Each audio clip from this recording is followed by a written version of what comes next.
तो हालात आपने जो 2 साल संघर्ष किया है, आपने करनाल में दिन 37 मार्च पे जो धरना दिया, आपने टंकी के प्रदर्शन भी किए, आपने महापुरा रोड जाम भी किया, आपने लाठी भी खाए, आपके साथी जेल भी गए, लेकिन रिजल्ट 0 रहा।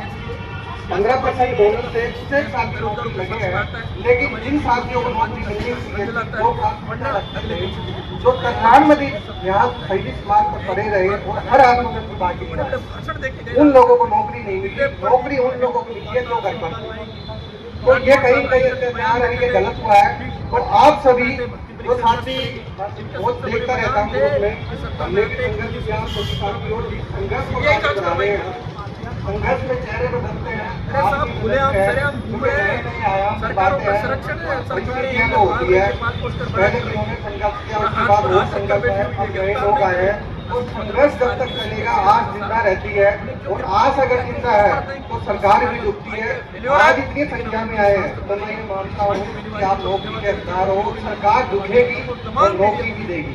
अपन प्रशासन को साथ लेके, सरकार को साथ लेके, जो पिछले आंदोलन में गलतियां की है वो गलतियां नहीं दोहराते हुए इस सरकार के संकट आज नहीं, कल नहीं, 2 दिन 5 दिन आपने 3 साल वेट किया, 6 महीने में अपन और भी संघर्ष करेंगे। अभी भाइयों का डेलीगेशन हुआ है,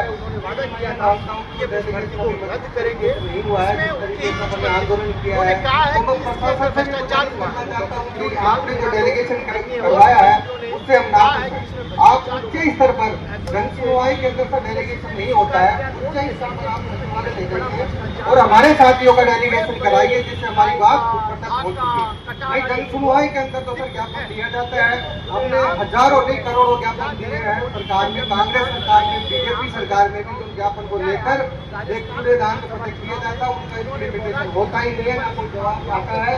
मोबाइल नंबर हमने हजारों लिख दिए, लेकिन आज तक जवाब नहीं है। तो जो प्रशासन के हमारे जो भाई हैं, इनसे निवेदन है कि एक बार हमारा डेलीगेशन मजबूत तरीके से सचिवालय से कराएं, जिससे हम हमारी वार्ता वहाँ पर अच्छे से रख सके। और साथियों, संघर्ष के लिए आपको वापस मजबूती से कमर कसनी पड़ेगी। आज अगर 500 की संख्या आई है तो मैं ये मानता हूँ कि 500 से 3000 4000 होने को ज्यादा बड़ी बात नहीं है। सीएचए जो साथी हैं गाँव में अभी भी क्लिनिक करा रहे हैं, बेरोजगारी बैठे हुए हैं, तो वो बेरोजगार जो साथी बैठे हैं, आज 500 आए, अगर एक साथी भी 3-4 को लाएगा तो बहुत बड़ा आंदोलन होगा और सरकार संख्या के आधार पर झुकेगी। अपन सरकार को मजबूर करेंगे।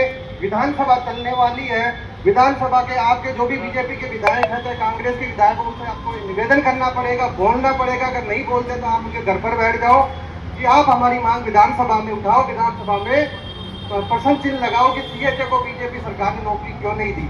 जब कांग्रेस सरकार थी, जब बीजेपी सरकार आना था, राजस्थान में आ रही थी, तो उन्होंने वादा किया था कि आप हमारा पूरे राजस्थान में साथ दो, हम आपको रोजगार देंगे। पूरे राजस्थान के सीएचए ने घर घर जाकर कांग्रेस सरकार के खिलाफ प्रचार किया, लेकिन कांग्रेस सरकार जब राजस्थान से हारी, आपने देखा होगा कांग्रेस सरकार का रिजल्ट, बहुत सारी ऐसी सीटें थी जहां से कांग्रेस 1000, 1500, 2000 वोटों से हारी थी, तो वो रिजल्ट सीएचए ने दिया था, क्योंकि सीएचए ने 28,000 पूरे राजस्थान से गांव गांव ढाणी ढाणी इन लोगों ने राजस्थान की जनता की सेवा की थी।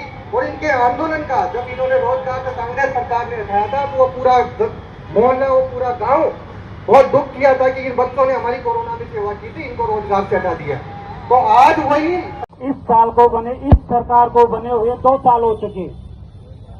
1 साल पहले वाली सरकार ने गोलमोल कर दिया, और अब ये 2 साल ये दूसरी जो सरकार आई है, बीजेपी सरकार, उन्होंने गोलमोल कर रखा है।